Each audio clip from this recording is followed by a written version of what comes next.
Hey everyone, it's Ben Hardy here, and in today's video we'll be reviewing a 2025 Ram 1500 with the new Hurricane that's been lifted. We're gonna see if this Hurricane can handle some big tires. Before we get into this video, I wanna give a huge shout out and thank you to the Karl Malone Dodge Ram here in Heber for giving me some time with this truck. I'll include a link to their website in the description down below so you can check out what they have currently. Also include a link to my car buying guide as well. Let's get into it.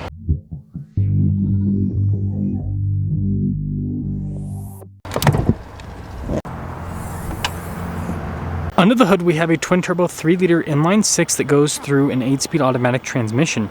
Now, stock fuel economy is 17 around town and then 24 on the highway. We'll do a little bit of a fuel economy test today to see what it's like with the lift and all of that. But regardless, power figure is 420 horsepower and then 469 pound-feet of torque.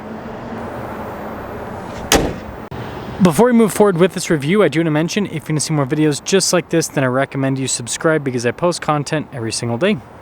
So this build is on a Bighorn with the Sport package, hence the tow hooks there on the body painted bumpers and all of that. And with the new Rams, they don't have a huge air dam, and so it actually looks really good with the front end. I mean, you could remove the little air dam that they have to make it look even more aggressive. But I don't know, I mean, I think that looks pretty cool if you ask me. Now, when it comes to the tire and wheel setup, we do have 20s on this particular one. So you can see the fuel wheels. I think it's a pretty cool looking setup. This is, I don't know, I feel like pretty common in terms of what you see on Rams. And then in terms of the tires, you can see they're 35s. So I mean, these are pretty dang big tires. They look really big with the truck. And then we've got a 2-inch lift with this. It's the Mopar lift, for those of you that are wondering. And oh, I forgot to give you guys the exact dimension. So 35 by 12.5 by 20 with the tire spec. Sorry about that. But you can see with the tread pattern, pretty aggressive. And then in the back, we do get Fox shocks with this Mopar lift.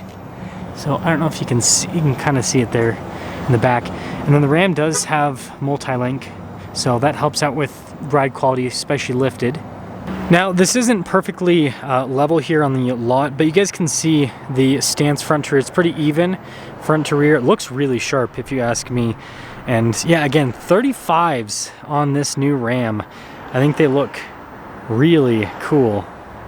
Now you guys saw the front and the side, and here is the rear. You can see there's a little bit of tire pokage outage, whatever you want to call it. And I don't think the wheels are actually a negative offset. I think it's just the tires are so big that they poke out just a little bit. So I think that's the perfect amount, similar to what my Land Cruiser has. So like it gives the car a beefier look, but it's not like a brodozer. I think that's cool. Now, an important thing with any lifted vehicle is getting in. So this does not have side steps or anything like that. So we'll see what it's like. Of course, grab handle is a big help. Yeah, you do have to step up. You definitely have to step up to get in, but it's not bad. But I would probably just throw in some power side steps if I were you. And this leads us to the price. So Bighorn here, and I'll actually open up the door so I can see it a little bit better. Again, this says standard output Hurricane level 1.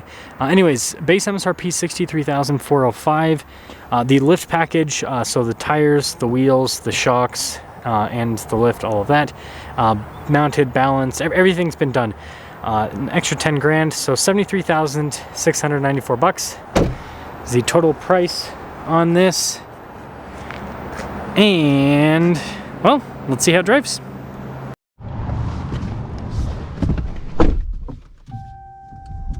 Well, let's first reset the fuel economy. Okay, done. Visibility. Lights running through the mirrors. I don't know why the windshield wipers are on. Throw it through the rear. And let us set off in this lifted Hurricane Ram. Gonna do a little bit of a longer route compared to what I normally do. Just to, again, this isn't gonna be like the best fuel economy reading on the planet. It's not gonna be like that test I did the other week where I drove up to Park City, which, funny enough, I got a lot of crap for that video because people said that it wasn't realistic because most people aren't gonna be driving at 7,000 feet elevation. And I'm like, yeah, exactly.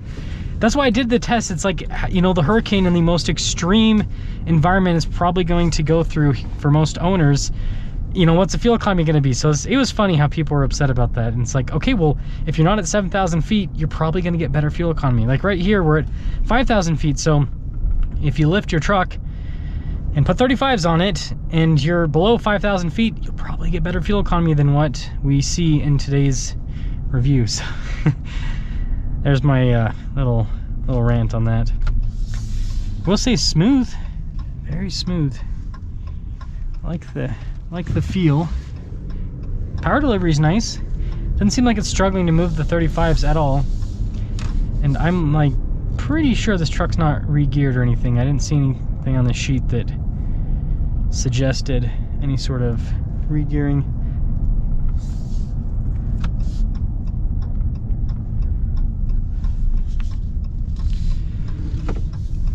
Suspension's still very smooth. And you gotta remember, these are 20-inch wheels. You can for sure fit 18s. So you could do 18s with 35s. I think I went down the wrong road. Anywho, I'll figure this out. I'll figure this out, don't you worry. But yeah, 18s, 35s, you'd have a little bit more sidewall with the tires. Be even more comfortable. Yeah, I'm like 90% sure I went down the wrong road. Yeah, but I think there's an exit up here, so we'll be good. So far, less than 10 miles per gallon. Not a whole lot of driving yet, but yeah, not the greatest fuel economy on the planet so far.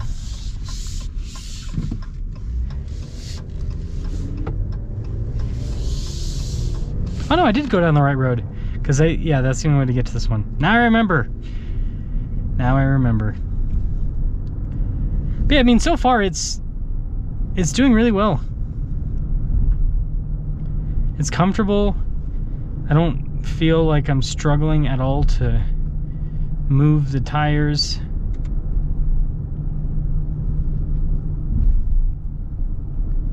Yeah, it's a nice experience. And it seems like the fuel economy just keeps going up as I'm piddling along. So that's positive. See what the acceleration's like up here. And I will say this Bighorn, these seats are also really comfortable too. Bighorn's a pretty nice middle of the line pickup truck. I do say so myself. Let's get some. Man, it feels quick for a pickup truck. It feels pretty dang quick for a pickup truck. I'm impressed. This new Hurricane, the more I drive it, the more I like it. I just, you know, just like the rest of you, I hope it ends up being reliable, because if this ends up being reliable, it's a great powertrain. It's smooth, it's quiet, and the sound that it does make, when it does make sound, it's not offensive. It's not offensive at all. So it's just well put together. We are not quite at the end of our route, but we're nearing the end. And yeah, fuel economy is kind of what I expected. Again, over a short drive. I think if I kept going for a while, had more consistent driving, I think it would probably end up being in the mid-teens. Obviously not as good as stock, right? That stock fuel economy test I did, we got, you know, closer to the it was what was it? I think it was like, I have to go look in the video. I think it was like 17 or 18 miles per gallon. But it was good for a, you know, full-size pickup truck at 7,000 feet. So overall, the Hurricane, it can move some tires. This makes me excited for the new Ram RHO, because that's going to have 35s and it's going to have more horsepower than this. And this already feels like it's got more than enough power. It's definitely not like a sports truck by any means, but it's quick. It's quick. I mean, this is what I know some people that have stock Hemis, and this is the fuel economy they get. You know, around, we're probably, once we get in after this, it's only a 2-mile loop, but we're probably going to end up with 12 miles per gallon. I know people with Hemis stock that get 12 miles per gallon. So let me know what you guys think about this. There's a Rebel. Ooh. Let me know what you guys think about this lifted Ram 3500 or 3500. 1500 with 35s. Got the numbers mixed up there. Let me know if you think it's worth it lifting a Hurricane.